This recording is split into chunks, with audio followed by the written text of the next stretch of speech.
Hello and welcome to the next episode of TheCoolKarnis. This is your host and dost, Sanjeev Kulkarni. I'm super excited today because we are entering our teens and hosting our 13th guest. But I'm also a bit embarrassed because this is only our second female guest on the podcast. However, I'm happy because she's the perfect guest to help us address this discrepancy. She was the diversity, equity, and inclusion champion for Infosys. Please welcome Liz Abrahams to TheCoolKarnis. If I had to summarize this episode, or Liz's personality for that matter, in one word, it would be inquisitive. And if I had to add another word to it, it would surely be assertive. You'll hear this throughout the conversation as Liz shares her exciting journey. Growing up as the fourth of six kids in an immigrant family in the 70s and 80s of Melbourne, Australia, Liz says that one had to be assertive, especially as a woman, to even simply be heard.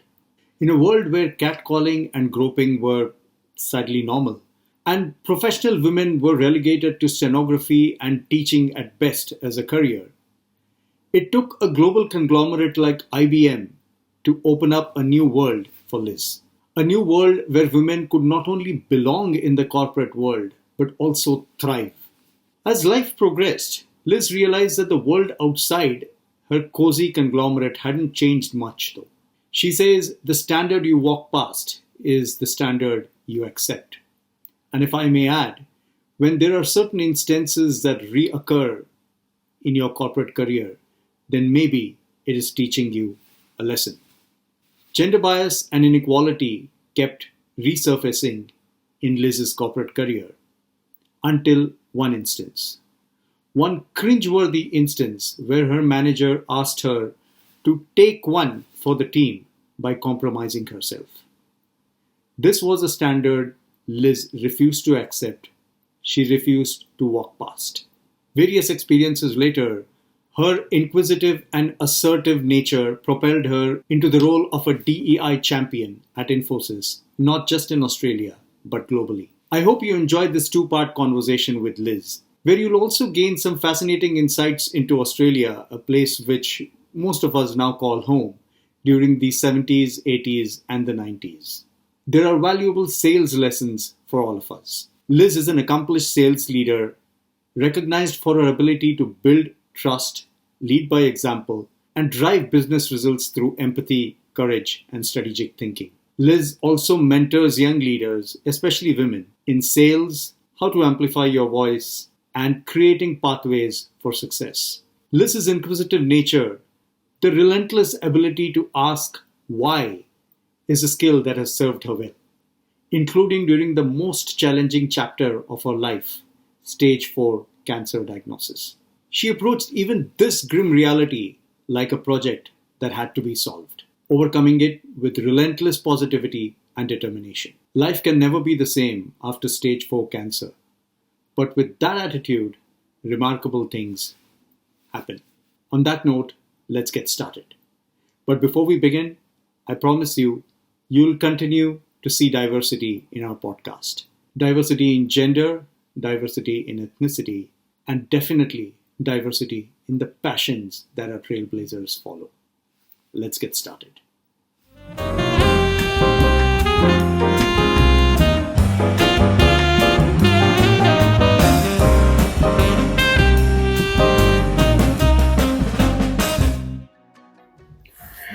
Hello, Liz. Hi. Welcome to our show, TheCoolKarnis. Thank you very much. How are you doing today? I'm doing great. Wonderful. That's the thing, Liz. You're always great. And whenever we look at you, there is always a smile. There is a certain positivity that you bring. There is a certain curiosity that you bring. And there is a certain aggression, but we'll talk about that as we progress. But for our viewers, how will you introduce yourself, Liz? So, my name is Liz Abrahams. I'm 58 years old. I'm a mother of one child, a son. His name's Joshua and he's 25. Wow. And my husband Lawrence and I have been together since I was 17. So that's nearly 36 years we've been together. And he was my childhood sweetheart. I also work in the tech industry. I actually work with Sanjeev at Infosys. Colleagues, absolutely. So the best way to start this, and let me also introduce to you what the TheCoolKarnis is. Karni is a word in Hindi or the Sanskrit or the original Indian language which refers to deeds. So it's the deeds that you do. So it's kind of an amalgamation of Hindi and English where we say the cool deeds. So it's about celebrating the cool deeds of people who are passionate, people who are pursuing a passion with everything they have, either in parallel to their work, or some of them have been passionate enough that they have switched their careers and pursued their passion. So this show is all about celebrating those journeys. And the best way to understand a journey is to start from the start. And especially since you talked about childhood sweethearts. So let's start right from the childhood. How was it growing up? So I would say it was tough. I'm one of 6 kids, and my parents were both immigrants, mum from the Middle East and my father from the UK. They immigrated here post the war and started with nothing. And so both of them had multiple jobs, and with 6 kids, everything was about living from one week to the next. And I remember, hand-me-down clothes. I remember if you wanted something, you had to work for it. I remember not having the privilege of leaving anything on a plate because food was expensive. And both mum and dad really had a mindset of building a life, and if we wanted to get ahead, then we needed to focus on an education and really work hard. So it was not easy at all. Work and education was the centre of all of our lives. So if you wanted to be seen, if you wanted to be heard, then you needed to use your voice. It's very interesting that you mentioned that, but I just want to go one step back. I think most of us, our generation kids, I think that immigrant story is very common, isn't it? It's probably not so much of in my case, it's not so much of a new country immigrants, but new state immigrants. My parents come from the state of Karnataka, which is where Bangalore is, yes. Since you understand India. But I'm born and raised in Mumbai because that was where, that was a big city. Yes. Bangalore wasn't that big back then. Yes. Same story, like where you're trying to set yourself up in a new city. Yeah. I was not one of 6 in that sense. I'm the one of 2, but you can relate to some of these stories in a way. But you said you're one of 6, so where are you in the... So in the middle. In the middle. 4 from the top. That's a very different feeling, isn't it? I'm one of 2, so you're either the eldest or the youngest. Yeah. But being sandwiched in between, what does that do to your personality? I mean, how do you... So I have 2 older sisters and an older brother, and my oldest sister is a vice principal at a school here. So she was lucky enough to get a scholarship and go to university. And she worked incredibly hard. She's very smart.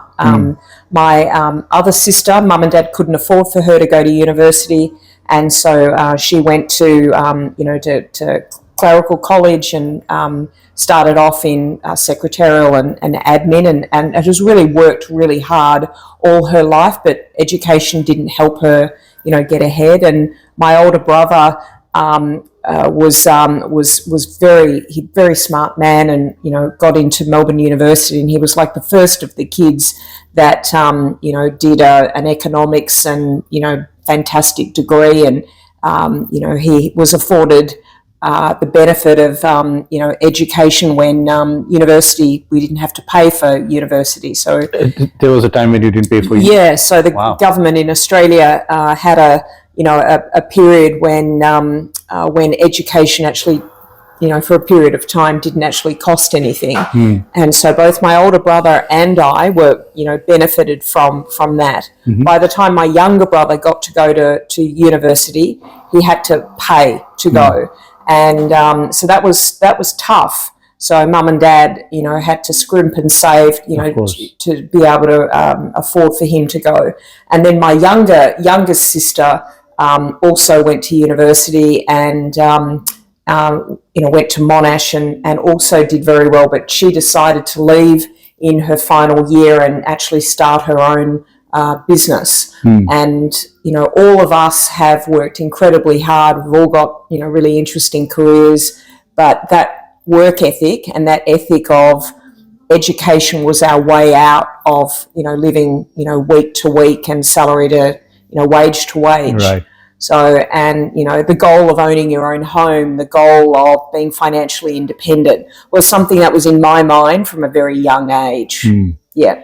And where did you all grow up? In the same suburb of Melbourne? Or? So we lived in Blackburn, which is east of the city. Lots of fantastic schools there. When mum and dad bought there was an orchard. So, the whole estate was all new, a bit like the western suburbs where, that was a whole area that, new housing estate. So, and the same for my husband. His parents grew up in Box Hill. So the suburbs were literally adjacent to each other. And, I went to a high school which was, walking distance from home, a kilometre away from home. And as it turned out, my husband was at the same high school, but he's 6 years older than me. So I didn't actually meet him at high school. I met him at a party. But the neighbourhood was safe. Kids could go out and they could, play outside, and we didn't have mobile devices. Everything was all about being outdoors. It was all about sport. It was all about playing with the kids in the neighbourhood, and really, when you're one of six, it's busy at home. So being outdoors, going to your friends' places, we were all very independent. Absolutely. Yeah. And what kept you? Did you have a favorite sport, or what was your favorite activity back then? So I loved when I was younger. I loved cricket. And I was always my dad, being English, was obsessed with the cricket, and so we grew up watching cricket. We grew up watching the tennis, and so I loved tennis. I loved cricket. My older sister played softball, and she was fantastic at it, incredibly athletic. And my passion was swimming. So my dad was a very, very athletic man, and he was a wonderful swimmer. So all the kids learned how to swim. But swimming was the thing that I absolutely loved it. So yeah, such a healthy sport as well. Something that kind of helps you throughout at all ages. Yeah, that's exactly right. And the other thing I loved from a really young age was walking. So, we'd walk to school. Used to walk to kindergarten when I was very, very young. Not like now, you'd never let your, 4 or 5-year-old walk to kindergarten, but, that we did. We walked to kindergarten, we walked to school. You didn't micromanage your kids. They had that independence and you knew they'd come home. They weren't about to go missing. So, from a really, really young age, walking was something I loved, and I actually found a dog when I was really young, maybe 11. Like a stray? Yeah. That would just walk with you or something? So I found a dog, brought the dog home, and it was at the time that The Wizard of Oz was a really big movie all around the world, and, the dog looked, this dog... which we called Toto, just like the dog out of The Wizard of Oz, looked the same. And it was at that age that, we'd never had a pet as a family. It was hard enough to feed six kids, let alone have a dog. But by that stage, my dad had been very successful as a taxi driver. And we had this dog, and the whole family loved this dog. So it was nice to go and take the dog for a walk. But we were very sporty. We loved being outdoors. Who would he listen to most? Was he most attached to you because you found him? Yeah, it was my dog. So a dog has always been part of having a dog's always been part of my life from a very young age. I mean, I just think. I think animals are fantastic. So very passionate about about having having the responsibility about looking after a dog and having a pet. And when I met my husband when I was in high school, he'd never had an animal either. His parents were immigrants from Italy, and they never had animals. So yeah, both he and I really bonded over having a dog, and then he and I ever since have always had dogs. Fantastic. Yeah. So I think that's a good segue to the second part. So you just said that you met Lawrence at a party. And then you all got together and stuck together. How was it uni days? Were you all also together in the uni, or since he was 6 years? So Laurie actually didn't go to university. Again, at the time when we were growing up, and where we were growing up, it wasn't common that kids would go off to university. You had to be pretty smart to get into to university. And my husband decided when he was in year 11 that he wanted to, go into the car industry, and he worked at Repco. So he actually didn't go to university. Right. And I did a Bachelor of Behavioural Science and wanted to be a psychologist. And I was really, really obsessed with wanting to. Initially, I wanted to be a doctor, but I wasn't clever enough at sciences to be able to get the grades I needed to get into university to be a doctor. But being a psychologist was something that I felt like I could make a difference and work myself out, being one of six, and make a difference. But my husband, when I was going through uni, he decided that he'd go back and do a series of courses in supply chain management. Nice. So every weekend I'd go into uni. He would also come with me. We would play squash and then study in the library for 3 or 4 hours. This was every single Sunday from the start of uni, literally until the end. So 3.5 odd years. It was four years. Right. And then when we finished, then we'd go and do swimming. So he didn't know how to swim. I taught him how to swim. So he loved swimming as well. And but I worked really hard. It was really important for me that I get really good grades. My ambition initially was to become a psychologist, but I met some people at uni who were focused on getting into the IBM program. I guess this is the late 80s or something like that? It was it was 1990. It was 1989. Yeah, the late, okay. And so my friend, a really good friend from university, did the same course, got a job at IBM. And I didn't even know really what the IT industry was. And it was through her, Katrina, that I came to understand, well, there's this whole industry. The internet was not a thing then. Of course. And but IBM was amazing. Like, if you're going to work for a company, we're going to work for IBM. And computers had made their way by then. Correct, right? Absolutely. Someone had gone to the moon, and it was an IBM computer that was underpinned the journey into space.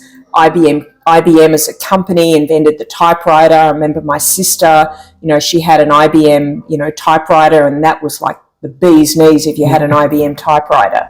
But when Katrina got the job at IBM, and I remember catching up with her in a bar near where IBM worked, and there were all these amazing people dressed in incredible suits and looking so smart and suave, and she was joking that everyone dresses like this at IBM. There's a dress code, and I thought, you know what, I'm going to get into IBM. So my brother was working for the original PwC, Pricewaterhouse, as an accountant, and on campus interviews had the likes of KPMG and PwC and a number of different tech companies, a few of them like HP, and there was like a very vibrant graduate program, and I was really lucky that I did have really good grades.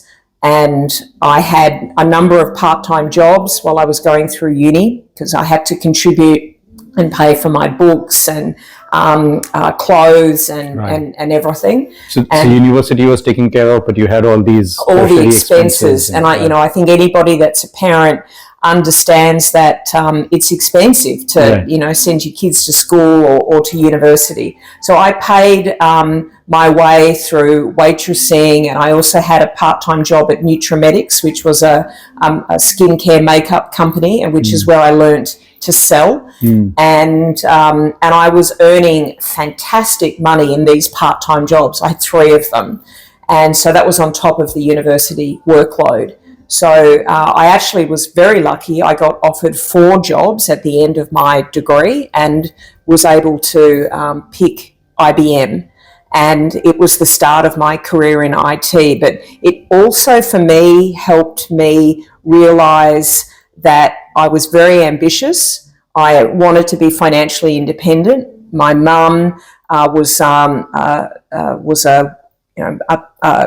at-home mum.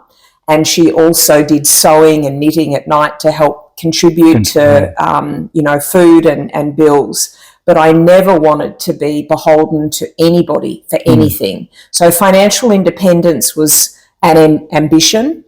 And, when you're one of a number of kids, it also meant that I had to be very assertive. And if I wanted something, I had to stand up for myself. And because I started work when I was so young, I started work when I was 14 in part-time jobs, I learnt really quickly the value of money. I learnt the value of working hard and sticking up for myself. The idea of men treating women equally and fairly, I didn't grow up like that. Women were mainly home workers. Right. Women were objects of, they'd walk past and you'd whistle at them. Right. It was very common for... It happened here as well? Oh, yes. Okay. And so when I was younger, women going on and having amazing careers, I didn't know anybody when I was growing up. I didn't know anybody that had a career that was where they were the main breadwinner. Where would you see women in workforce at that time? Was it more just the retail fronts or women were nurses, women were secretaries, they were teachers, they were in roles that were, I would call, supporting roles. So I never saw, until I started work at IBM, I never saw women as leaders. So did that kind of make you uncomfortable that that's what there was, but you didn't know what else to do until you came to IBM, that there is a different world out there? Correct. Kind of thing? And so IBM opened my eyes that there were women in leadership. They opened my eyes that women were in technical jobs like systems engineers, salespeople, running departments. There were women everywhere. I mean, there were women role models everywhere. And, in the year that I got recruited into IBM, there were about 70 odd graduates that joined. Wow. There were easily half were women. And these people came from Melbourne University, Monash. They came from universities that were, in Australia, you'd call them Ivy League. Right. And there were people from all over Australia, from, Australian National University, ANU, the best universities right across the country. And IBM was only in Melbourne, so everyone would come here? No, IBM was in Sydney, they were in Melbourne, they were in Perth, they were in Adelaide. All the big cities. They were all over, but of course they were, very big in the US, they were big all over Europe. They were a big global company, and, they still are. They still are, but back then, IBM was the number one technology company. So to get a job at IBM was like, wow, like you were the bee's knees. And they trained you. So it was a 1-year training program. Where was it? Here? Yeah, so it was here in Melbourne and in Sydney. So we spent 12 weeks in Sydney. There was a rotating program of, you got a mentor every quarter. You had a different, different part of the program. There was financials. There was, learning how to read a balance sheet, understanding how to dress and be groomed, dealing with objections, preparing a call plan, understanding legals and commercials. Were you there as a management trainee or something, or was this on the tech side that you made your way? So there were different streams. They had a technical intake, they had a business intake, or business administration or commercial, and then there was the sales. So I came in the sales stream, and I can't even describe to you. HP were doing had a similar thing. They were like the number 2 company at the time, and to get a job with IBM and to basically be put through a 12-month MBA, which is what it was, and you were constantly assessed, and to make sure that what you were learning, it's a bit like how Infosys used to treat their entry-level training. And which is one of the reasons I was just so in awe of how IBM and Infosys in so many ways were so similar in the way that they created an industry, Infosys in India and IBM in the US and Australia and in Europe. So to get into IBM, to be to pass the program and then to be elevated into a sales role. I mean, some of my closest and dearest friends are still from there, and the leaders, my very first boss was at my wedding. My best friend at IBM, her husband is still a great friend, and so is she. I met amazing people, but these people have gone on and have become CEOs of some of Australia's biggest companies as well. And it's kind of been the breeding ground, isn't it? And correct. So I don't want to use the term, but a grand old daddy in a way. Because absolutely. Almost every tech company today has some form of a inspiration or an influence that can be attributed to IBM, I believe. Correct. And, you in the introduction, you mentioned that, I'm very positive, but, you also said I can be aggressive. So, I would say I'm really assertive. What I learned from a very young age, and in particular through the part-time working in bars, selling nutrimetics, and then being trained properly in IBM. And then, when I left IBM, I went to Optus, which again put all the staff through a very, very incredible, 1-year training program. What I learned in sales is that if you don't ask, you don't get. And beautiful mantra. And someone can only say no. But if you ask in a way which helps the person understand why you want something, and you're not rude, and you're not physical or aggressive, you can literally get anything that you want, but you can't get it if you don't ask. I just want to share an example here, Liz. When I talked about the aggression part, maybe I'll use the word correctly now, assertive part, right? I don't want to get into understanding the difference between the two right now, but when I met you for the first time, which was probably about 12 odd years ago, I saw the same Liz the way you talked of right now, because I'd had a chance to work with a few sales leaders or salespeople along my career as well. But the way you would approach a problem, the way you would so easily break ice and you would start a conversation with somebody, it doesn't matter who it is, whether it's a customer, whether it is us internally, but the way you would break ice and start a conversation, and the fact that you could actually ask something. Even today, I can say that if we were in a conference with maybe 1,000, 2,000 people, at least 99% of them will be uncomfortable trying to raise their hand up and ask a question, especially if it's your leadership sitting up there, right? I can do that in a place where nobody knows me. But if it's your leaders up there, you're conscious to some degree, not you, not Liz.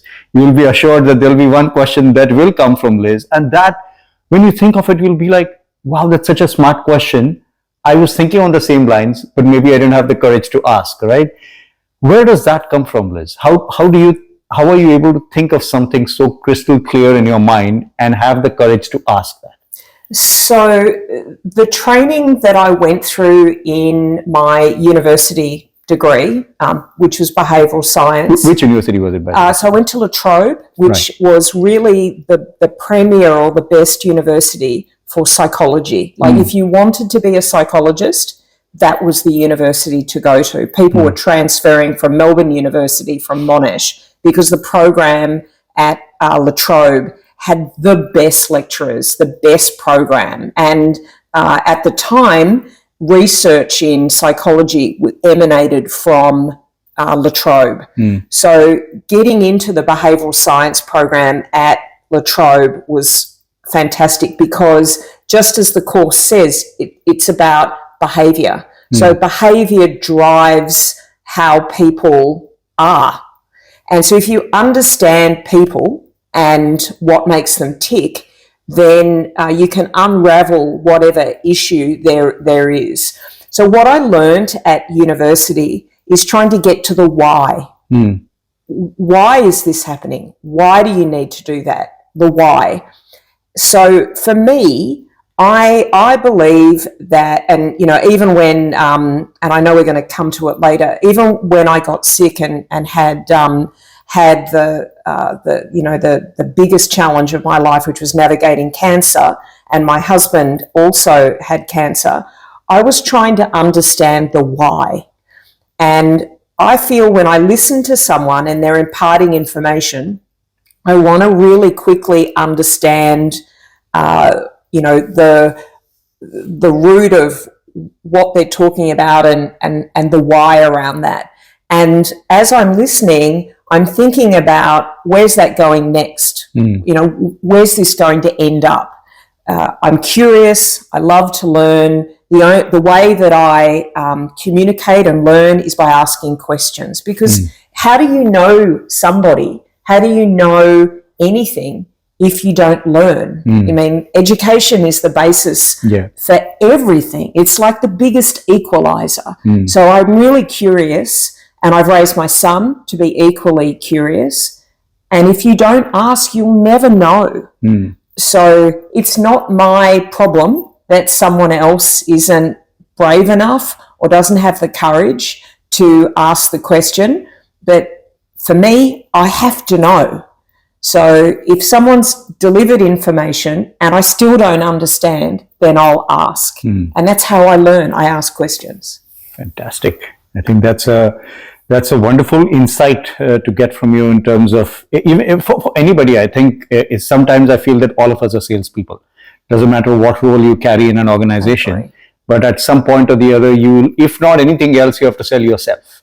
Correct. Right? I don't mean in any other way, but then you have to keep yourself positioned well. You have to keep positioning yourself well in front of be it within the family, or be it within an organization, or even within a relationship sometimes. You've got to position, because otherwise I think you get into a point where one could become succumbed and the other could become overpowering, and that's probably not going to help anyone. But we're all different though, Sanjeev. Some people are really comfortable putting themselves out and asking questions, sharing how they feel, being aware of, what's going on. Other people are more, the way they communicate is a little bit more introspective. Not everybody gets their energy and learns in a way where they're okay to put themselves out there. Right. And my husband, for example, he is not like that. If we're in a room and there's a group, he'll listen. And when he talks, it's, he's done a lot of listening, but he's not a person that is going to lead and drive the conversation. That's not what he's like. He's comfortable with that. He's just comfortable to take in. That's exactly right. And, I think to be good at sales, you need to be really good at listening. There's a reason God gave us 2 ears and 1 mouth. And how do you know what you're selling unless you really understand what the other person wants and what they need? And you need to adjust what you're selling based on what that person's need. And how do you know that unless you ask the question about what they need? And you can pivot and adjust the sales proposition.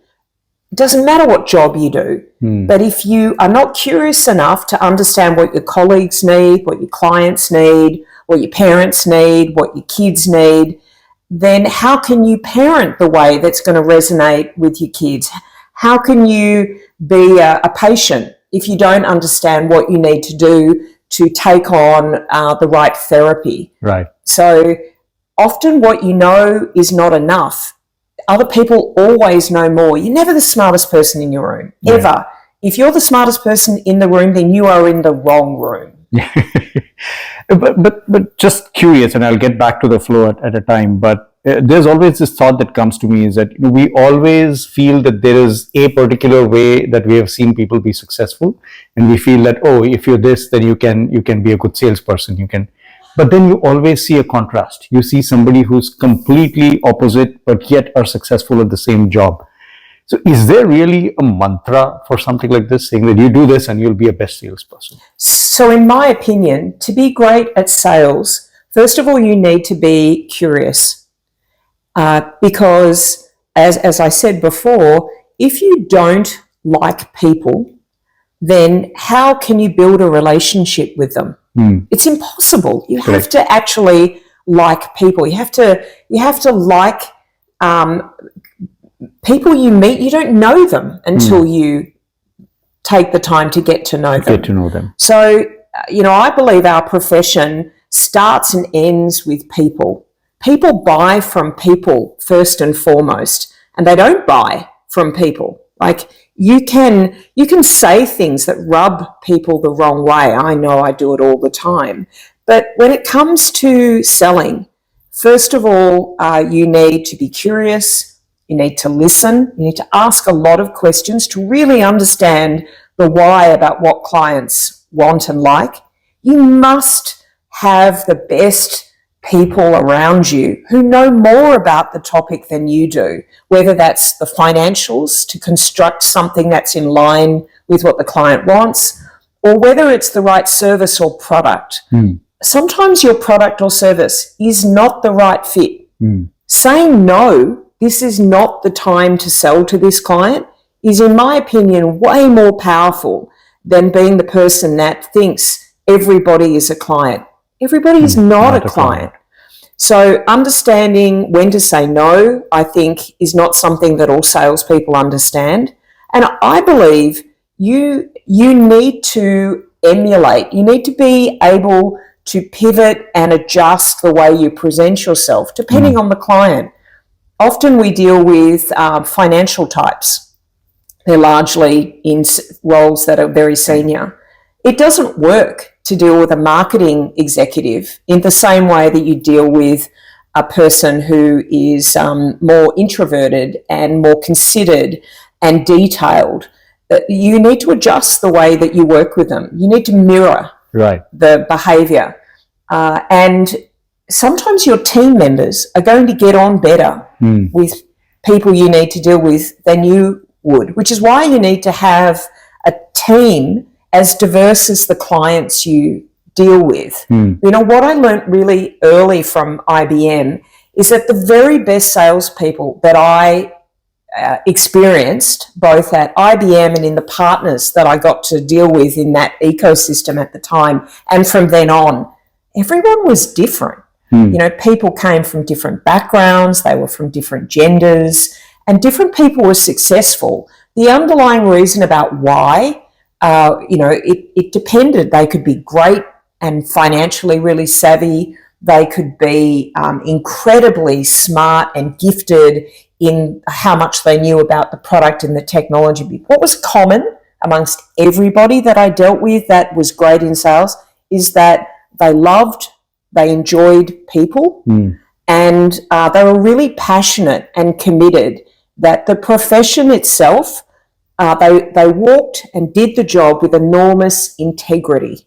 And the best people I met a lot of people who were charlatans, who were really bad in their behaviour, but they sold a lot because but they would never be welcomed back.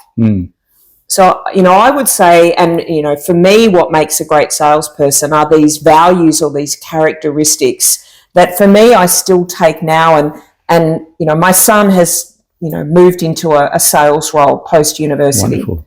And he feels the same thing, that you need to, he's a great communicator, but he's also very acutely aware that, yes, he needs to know the product.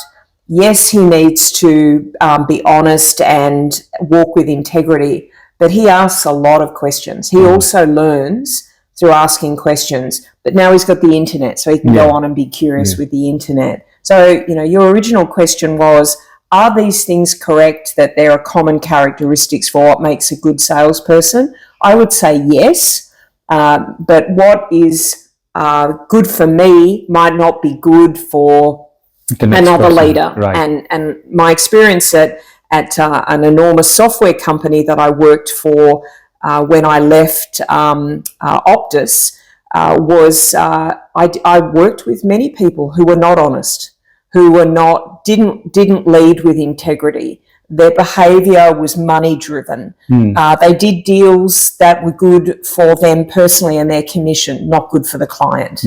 And even though the money was unbelievable at this software company, it never sat comfortably with me how some of these people were making the sales and the money that they were doing. And I'm not motivated by money. That is not the number one thing that makes me get out of bed. I want to feel that I've made a difference, that I've helped someone solve a problem, that how I've helped them has given them value. Right. And that, to me, whether you're selling makeup, which I did at uni, whilst going through uni, or whether it's working in a bar and giving the person the drink that they want or the cocktail, or whether it's working, for IBM in selling computer infrastructure or now selling services. It's about helping the client solve their problem, ensuring they get what they said that they needed, the value, and building a relationship that when things are tough, you've built the rapport to come back to them and work with them to solve the problem. So, right. It's a relationship set. Correct. This is a good segue to get into the next part of the conversation, because ever since I have known you, which is again 12 years back, I've always seen you as a very strong advocate and a champion for diversity and equality. And then you did say that growing up, you kind of had not seen, or rather in a way had seen a certain level of inequality, at least gender-wise, but then you just grew to think that this is normal. Then you come into IBM where you see that no, there is a world out there which is possible. Then what happened? Did something change because of which you had to, you saw the other side again? What happened? How did this DEI journey start? So in IBM, and it was like living in a bubble because people were from all different backgrounds, different races, different cultures, and because IBM's a global business. Absolutely. So my first proper work experience was with a company that it was actually part of who they were. There were people who was disabled, people from all different backgrounds, men in senior roles, women in senior roles, women who were very technical and highly accomplished, doing roles, engineering roles. So I thought that was normal. IBM went through a really tumultuous period as, the industry, famously, highlighted, where they were almost on the brink of bankruptcy. So there was a voluntary separation package, and I took it because I was fantastic at my job. Yeah. Everyone I admired in IBM said, take the package, you can get a job tomorrow. So I took the package and I left, and I thought, well, you know what? I'm going to not stay in the tech industry. I'm going to go work in my friend's family business. And her parents were very wealthy, and they owned, one of Melbourne's, Australia's biggest food processing companies. And I went to work there. And I thought, well, I can sell anything. So I didn't last long. I only lasted, I think, 3 or 4 months, and I actually got fired from the job. And elaborate. Yeah. So what happened? was I was great at selling. I could sell anything using those techniques I described to you before that I learned in IBM. I was in the food business. We were selling to restaurant chains and amazing businesses who were buying the products this company sold. And I got in a lot of trouble from the management in that business because I was selling too much. And that was affecting the production of what they could make. And there was a concern that how was I selling this much? What was I doing that was allowing that to happen? Someone who's never been in the industry. So, there was some really inappropriate behaviour from the person who led the accounting part of the business. I really didn't adapt from going to a highly professional business to going to a small family business, even though, what they did was, they were on the brink of, being one of the biggest food manufacturers, in Australia. Their brand was really well known. I just didn't make the adjustment. So I sold a lot, but rubbed a lot of people the wrong way because I didn't know the culture, I didn't know the business, and eventually someone said some really inappropriate things to me, which was my first experience at harassment. In the workplace, right? It was really inappropriate. Basically, a woman's place is barefoot and pregnant at home. I reacted very badly to the leader saying that to me, and I told him where to go, and he fired me. So my experience... He does a mistake and he fires you. Yeah, well, it's a family business. Yeah, but and you're the boss. But the experience taught me that I'm not cut out for working in a role that is not professional. And so, it became, where I work next, it needs to be a big company. People need to be professional. They need to dress professionally, talk professionally. Women need to be respected.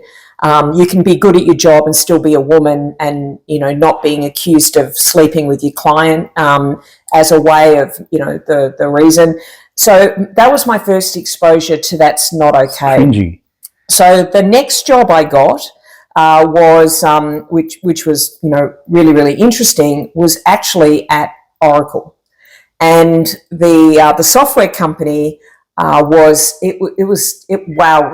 what an experience. Oh no, that's not true. I got a job working for Optus. Right. And the role with Optus was groundbreaking. They were owned by an international company. They were basically a startup, the second telco.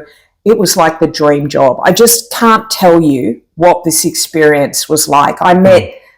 I met the best salespeople from the entire industry because they were all from the computer industry. And these people were the cream of the cream. What were you all selling? So Optus is a telecommunications company like Telstra. So we were selling, mobile phone fleets, wireless communications, links between, So the whole 9 yards, it correct. Wasn't like a product or something like correct. that. Okay. It was all different services that a company uses to support their network. Anything Optus into a large organization. Correct. And it was the most amazing job. Now, again, in that job, there were women that were in a whole variety of roles. There were women that were recruited that were fantastic, and there were men. And their whole approach was really professional. And I loved it. It was one of the best jobs I ever had. But I was the youngest person in sales in the country, in this elite team of enterprise salespeople. And I really wasn't earning enough to, help my husband and I be able to, buy our home and do everything else. So I made the change and actually went from there to the software company, and it was earning amazing money. It was absolutely fantastic. Sorry, just to interrupt there for a minute. So when you say that, and since you mentioned the name, I'm just asking. So when you say that at Optus you were not making that, was it because Optus didn't pay well, or it was just that, the level at which you were, which was not... Correct. Okay. And, I'd been there 4 years and I needed to earn better money. Better, right, fair enough. And so I left and, got this job. And that was really the first time in a professional environment I had seen inequity. I had seen sexual harassment. I had seen people behave really unethically. There were very few women, just full stop, in sales. In sales role, okay. Yeah, there were women that were in product support. There were women that were in the maintenance part of the business, but very few women that were in sales. Very few, full stop. Why was that? Was this selling any different from Very what aggressive. IBM was? So, at the time I worked for this company, the company was the market leader in database technology and basically software technology. And the way that they worked was that they were very aggressive. And, they'd been through a huge ramp up. People earned amazing money, incredible commissions. You could double, triple, quadruple your base salary based on bonuses. Right. Bonuses. There were lots of stories about people getting paid in gold bullions and trips in balloons and going out on yachts to entertain clients. So I saw extravagance. I saw mega wealth. I mean, it was mind-blowing. It was amazing. But I saw sexual harassment. I saw women being bullied, women being used in a way that would shock you. I saw some things that made my skin crawl. And just curious, was there a thought process where they felt that only men can be this aggressive? And second question to that is, do you believe that this much aggression is really needed to sell? No, I don't, because there were women who were fantastic in the job. They were not like that. There were men that were in the job. They weren't like that. It wasn't the overarching behaviour, but there were people who behaved that way, that were in their jobs, had been there enough time. They didn't get fired. As long as they delivered the financial results, they stayed there. And as I said, there are people I'm still friends with today that I met there, and they're amazing, honest, hardworking, smart. There are more people like that than there are that are horrible. But it was my first experience seeing behaviour that I couldn't. I mean, it was awful, and the hours were insane. Like I literally felt like I had a breakdown. It was the goal to make your numbers and to get that commission. It was uncapped.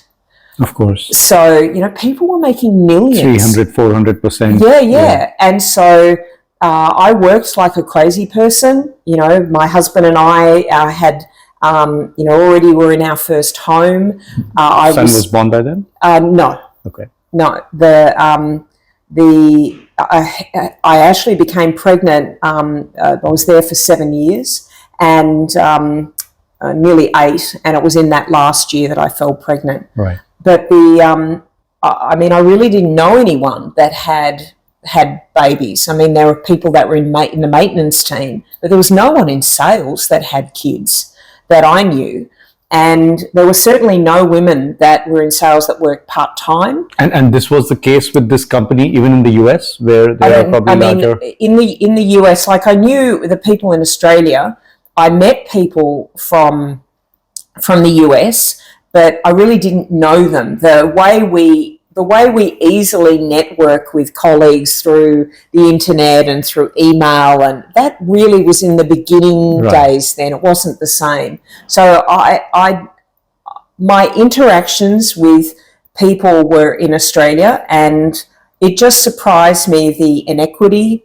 I don't remember anyone that was of a different cultural background. Everyone was white. Men and women, everyone was white. There was no one from an Asian background. There was no one from an Indian background. The diversity there was none. Didn't exist. There was none. And overwhelmingly, the workforce were, below 50. largely even I'd say like below 40. And so people were partying, going to bars, going to strip clubs. What I saw, I'd never seen in the other businesses. I didn't see it. Makes sense. And again, like we were discussing in the chat, sometimes I feel that there is a bit of a product mentality versus absolutely. a services mentality that steps in, and you see all these liberties in the product world, so to say. But how did you react to all this? Did you make your voice heard, or what happened? Oh no, I didn't. In the beginning, I mean, who do you say that to? Everybody was the same. It's almost like you feel that you're the wrong one that you're objecting to. Yeah, I mean, it's the first time I learned that expression of like a frog being boiled slowly. Right. And the set of values of there's a line. As a 58-year-old now, I wear nice clothes and I wear runners, and but the idea then of coming to work not in a suit or not without high heels, not dressed to the nines, not coiffed in the way that you needed to be, the whole image, everything was about dressing for success. If you didn't make your numbers and you went beyond a quarter, you'd get fired. Yeah. So the behaviour of results driven in at that time, it's probably not the same now, but my experience then, and it was my first exposure working in a software company. Correct. I could see the difference between my experience working, say, in Optus, where it was not like that at all, versus, say, working in IBM, where I didn't see that either.